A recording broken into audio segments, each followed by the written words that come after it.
There's no reason that it should be hard to read this verse, Tina. These are tiny monosyllabic words, and I'm an adult. Effective bad guys are needed for good storytelling to work. Think about just about every good story you've ever heard. I bet it's got a compelling bad guy. And by compelling, I don't mean that you necessarily like them or agree with them, but you kind of have to admit that you can see their point, even though you maybe reject their point of view. And that effective bad guy forces the good guys to refine their point of view. Great example, the new Avengers movie, Age of Ultron. The last Avengers movie was great because Loki was great, but then all the other Avengers movies really haven't had very good bad guys. But then along comes Ultron. James Spader does the voice. He's sardonic and biting and witty. Ton of fun, ton of energy on camera. But part of the fun of that character is that we see him so much. He's on camera a lot, and every time he's spouting ideology, and it forces the heroes, the Avengers, to put their heads together and figure out why they think what they think. The pacing on the movie is great because we don't ever get too far away from the bad guy. Likewise, the pacing in the book of Acts is great because Luke always keeps us connected with the bad guy and forces us, as the people reading the thing, to respond in our own heads to the points the bad guy is making. In this case, the beginning of chapter 8, we meet a really nasty bad guy, Saul. The beginning of chapter 9, we run back into this bad guy, Saul. Sandwiched in between is a bunch of great stuff. The heroes are succeeding, God is doing things, but we need to get back to this other point of view to see what God is going to do about the fact that there's still huge opposition, and I think secondarily to force us to think about how we're going to respond to that opposition as well. That's where we pick it up now. We're going to be in Acts chapter 9, verses 1 through 9, it looks like. I'm Matt Whitman. This is the 10-Minute Bible Hour. Let's get cracking. Verse 1. Meanwhile, Saul was still breathing out murderous threats against the Lord's disciples. He went to the high priest and some other stuff, and we'll get to that in just a minute. This guy's a barrel of fun. He just got done participating in killing Stephen a chapter or so ago, and that wasn't enough for him. He doesn't just disagree with the people who think this stuff about Jesus. He wants to crush them, not just in Jerusalem, but we're going to see here in a minute that he wants to take his show on the road. As promised, picking it up in verse 2. And asked him for letters to the synagogues in Damascus, so that if he found any there who belonged to the way, whether men or women, he might take them as prisoners to Jerusalem. First of all, it's a uniquely angry person who wants to follow after someone to punish them instead of just dealing with people in his own neighborhood. It's like the difference between bees and wasps. If you come across a friendly, fuzzy bee, it might sting you because it's scared, and it's a sad thing because it's the end of the bee. Wasps have no purpose. They just want to murder you. If you go over there to leave them alone, they want to sting you more, and so they'll just follow you over there and continue to sting you. Paul/Saul is the wasp in this scenario. He's just a jerk. He wants to go all the way up to Damascus, which is a long ways, to find more people who think this stuff so that he can punish them. This is punitive. I sense that he enjoys this. I can't stress enough, Saul is the bad guy. There's nothing right, nothing likable, nothing endearing about what he's doing here. Verse 3. As he neared Damascus on his journey, suddenly a light from heaven flashed all around him. So now, true reality as defined by God is coming into friction with reality as defined by Saul. He's ready to shed blood over his ideas, but the truth is something completely different than what he's fighting for. Something's got to give. Verse 4. He fell to the ground and heard a voice say to him, Saul, Saul, why do you persecute me? First, this is tangible. Other people are seeing the results of what's going on here, and Saul is a sane and reasonable man. He knows whatever this is truest reality. Second, it is so nice to see God sticking up for his church. Stephen was horribly mistreated. Now the same guy who was partially responsible for that wants to go out and do the same horrible things to other people. I want him to stop. I'm rooting for the good guys. I want God to be rooting for the good guys as well. And so to see this guy get knocked down a peg and corrected is just cathartic and refreshing. But it also raises the question, hey God, how come you don't do this all the time? How come men from ISIS are allowed to behead believers in other countries right now? Why don't you show up and knock them down with a bright light just like you did to Saul to prevent those horrible things from happening? I think it's a valid question. But also, I think if we really look at the text, we understand that Jesus never said this was normative. He never said, follow me and every time there's trouble, I'm going to show up and stop it. In fact, what he did say is you might lose your life over this deal. You might lose your home over this deal. You might suffer. He said, if that happens, you're blessed, but it might happen. and don't be surprised when it does. What I think happening here is not God finally knocking down a bully. I think what we see happening here is God poaching the worst bad guy from team bad guy and converting him to team good guy. Verse 5, "Who are you, Lord?" Saul asked. "I'm Jesus, whom you are persecuting," he replied. Saul asks the right question. He's sure he's doing this stuff for God, and so he wants to know, hey, divine being who is doing this, who are you? Because I'm on God's team and I'm killing people for God that God wants killed. So it's confusing to me that you would be trying to stop me, since it seems like you're probably God. And then God the Son answers, "I'm Jesus, who you are persecuting," which really brings the whole thing to a head. At this moment, Saul's entire world has changed.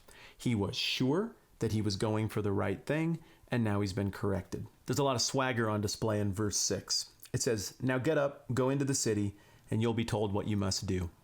Jesus never even entertains the idea that Saul would or could say no. This is happening. I've made a decision about your life. And what we seem to see here is one of those rare moments where God intervenes, and suddenly it doesn't look like Saul has a choice anymore. God has willed this. It is happening. The end. Verse 7. "The men traveling with Saul stood there speechless. They heard the sound, but didn't see anyone." Luke always gives us these kind of details to make sure that we understand that we're not talking about imaginary places and unvettable spiritual feelings or epiphanies. We're talking about things that happened and that people who were still within living memory of these events could go and vet. In other words, the original audience would have understood that's a dare. Go look those guys up, ask them what happened there, and they can tell you for themselves. They heard it, they didn't see it, Saul was never the same. Verse 8, "Saul got up from the ground, but when he opened his eyes, he could see nothing. So they led him by the hand into Damascus." Now, how freaked out would you be if you were joining a religious order or had experienced a recent change in your affiliation with a religious order, and suddenly you can't see anything, and you've just heard from God, and you know he's given you instructions, but you don't know what is next? Part of the reason Jesus maybe didn't give any options is because Saul had no options. You are now unable to see. You are also spiritually unable to see because what you thought was true turns out to not be true. And the best thing you can do is grope for God's hand in the darkness and go and do whatever he has next for you. I don't think this blindness affliction is an accident. Jesus talked about spiritual blindness. Isaiah talked about spiritual blindness. And Saul has been physically demonstrated to be missing the point and spiritually blind. See what happens next. And finally, verse 9. "For 3 days he was blind and didn't eat or drink anything." This guy's sitting around. He's not engaging with people. He's just on lockdown, trying to figure out what just happened and surely completely reevaluating his life in ways that probably not very many of us can even relate to. So in summary, what feels like rhythmically is going to be a check-in with the bad guy for the purposes of remembering the danger he poses just so we can get back to the good guy turns out instead to be a total surprise. The bad guy turns into a good guy or is in the process of it. This is an amazing conversion story. Mine is not nearly so interesting, and actually I'm going to do a little bonus video on the side with this one where I just kind of tell my much more boring story of the same thing happening to me. If you want that, you can look it up here.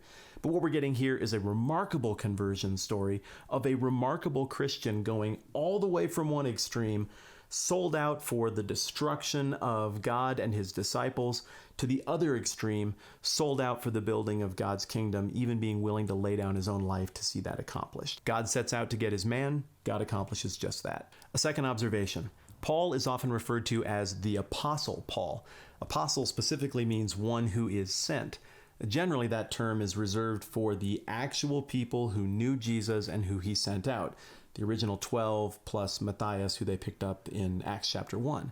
But Paul gets called this because we view this historically as a real, actual, genuine account with Jesus.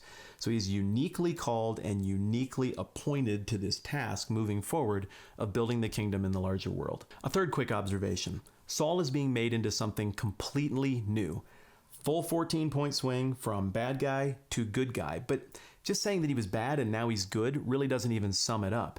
He's going to use all of his powers of logic, all of the privilege that comes with his Roman citizenship, all of the training he's received from the elite of elite Pharisees to flip that around and now build the kingdom. His heart is transformed, but all of the skills and abilities and things that he brings to the table now are harnessed for a different purpose. And so it is with us. When somebody decides that they're going to be a follower of God and be used for his purposes, everything that went into us from before still counts. It still matters. It's just that now it counts for something that actually lasts for forever. It's a pretty cool thing that God does with our processes, even the parts of the process that comes before him. Observation number 4, and this is the big one. God is gracious. I know that people can look at this from the outside and say, well, if God is gracious, then why are there tornadoes? And why do people suffer? And why is the world flawed? But the thing is, God designed the world to be good in the first place. It's never his intention that there be damage and destruction. God instead is in this period of great forbearance, according to the Bible, where he's hanging in, where he's also enduring all of that crap that he doesn't like either. He doesn't revel in destruction or chaos or people's fallenness and failures. He likes to redeem things. He's gracious. He's forgiving. He likes what's good. That seems to be what's in his nature. Well, even though God tolerates for the moment the destructive things about us and about the world, doesn't mean that his grace doesn't still shine through in big ways. And this is one of those places where we just have to pause and say the character of God is maybe the main thing that we take from a passage like this. God is very authoritative. God is very gracious. I mean, what did Saul deserve? If you participate in state-sanctioned murder, you still participated in murder. This guy is a vile character. And if we were watching this in movie form, we would say he's got it coming. And then if in that movie he got what was coming to him, we wouldn't be very conflicted by that. We'd say he was a bad guy. That's what happens to bad guys in stories, but not this story. Because this story isn't man's story. This story purports to be the story of a gracious God who loves people and forgives and is gracious and extends chance after chance, even when that doesn't really make sense in human terms. Saul was a recipient of God's grace.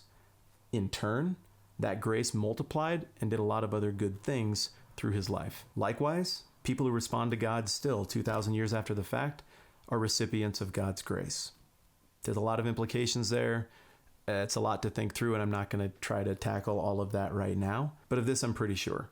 We're like Saul. Maybe we didn't kill anybody or get anything this wrong, but we have flaws. We're messed up. We're victims, but we also victimize.